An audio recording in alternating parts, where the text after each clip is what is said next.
Hi hello నమస్తే welcome to Telugu one cinema. This is Diveshri. ఒక star hero తన అభిమానిని అతి దారుణంగా హింసించి చంపిన కేసు కర్ణాటకలోనే కాదు దేశవ్యాప్తంగా సంచలనం సృష్టించింది. కన్నడలో స్టార్ హీరోగా వెలుగొందుతున్న దర్శన్ తన అభిమాని రేణుకా స్వామిని తన అనుచరులతో కలిసి అత్యంత దారుణంగా హతమార్చి మృతదేహాన్ని కాలువలో పడేశారు. తన అభిమాన హీరో దర్శన్ భార్య ఉండి కూడా పవిత్ర గౌడ అనే నటితో కలిసి ఉండడాన్ని సహించలేకపోయిన రేణుకాస్వామి ఆమెకు అసభ్యకరమైన మెసేజ్లు పెట్టాడు. ఈ విషయాన్ని దర్శన్ దృష్టికి తీసుకెళ్లింది పవిత్ర. దీంతో అతని కోపం కట్టలు తెంచుకుంది. పవిత్ర గౌడ ఆధ్వర్యంలో రేణుకాస్వామిని చిత్రగుండం నుంచి కిడ్నాప్ చేసి బెంగళూరుకి తీసుకొచ్చారు. జూన్ 9న అతన్ని హత్య చేశారు. ఈ హత్య దర్శన్, పవిత్ర గౌడలతో పాటు మరో 17 మందిని అదుపులోకి తీసుకున్నారు పోలీసులు. తొలుత వీరిద్దరిని పరప్పన్ జైల్లో ఉంచారు. జైల్లో ఉన్నప్పటికీ దర్శన్ లగ్జరీ లైఫ్ ని ఎంజాయ్ చేస్తున్నాడంటూ సోషల్ మీడియాలో అతని ఫోటోలు, వీడియోలు రావడంతో అతన్ని బళ్ళారి జైలుకు మార్చారు.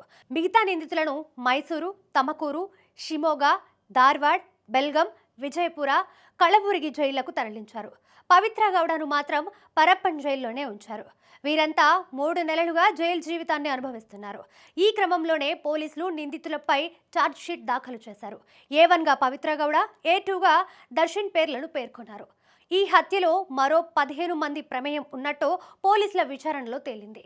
ఈ హత్యకు సంబంధించి దర్శన్ వెల్లడించిన విషయాలు అందరినీ షాక్కి గురి చేస్తున్నాయి. రేణుకాస్వామిని తానే చంపినట్టు పోలీసుల ఎదుట తన నేరాన్ని అంగీకరించాడు దర్శన్.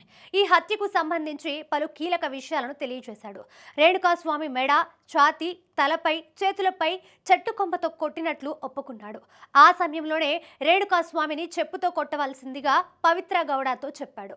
ఈ విషయాలన్నీ పోలీసులకు ఇచ్చిన వాగ్మూలంలో తెలిపాడు. ఈ కేసులో A1గా చేర్చబడిన పవిత్ర గౌడ హత్య జరగడానికి ప్రధాన కారణం. దర్శన్తో పాటు మిగతా వారిని కూడా ఉసిగొల్పి ఈ హత్య జరగడానికి కారకురాలైంది. అతన్ని హత్య చేసేందుకు భారీ లెవెల్లోనే కుట్ర పన్నింది పవిత్ర. ఇదిలా ఉంటే దర్శన్ జ్యుడిషియల్ కస్టడీని పొడిగిస్తూ బెంగళూరు కోర్టు ఉత్తర్వులు జారీ చేసింది. సెప్టెంబర్ 12 వరకు దర్శన్ జైల్లోనే ఉంటాడు. ఆ తర్వాత నిందితులు బెయిల్ కోసం దరఖాస్తు చేసుకునే అవకాశం ఉంటుంది.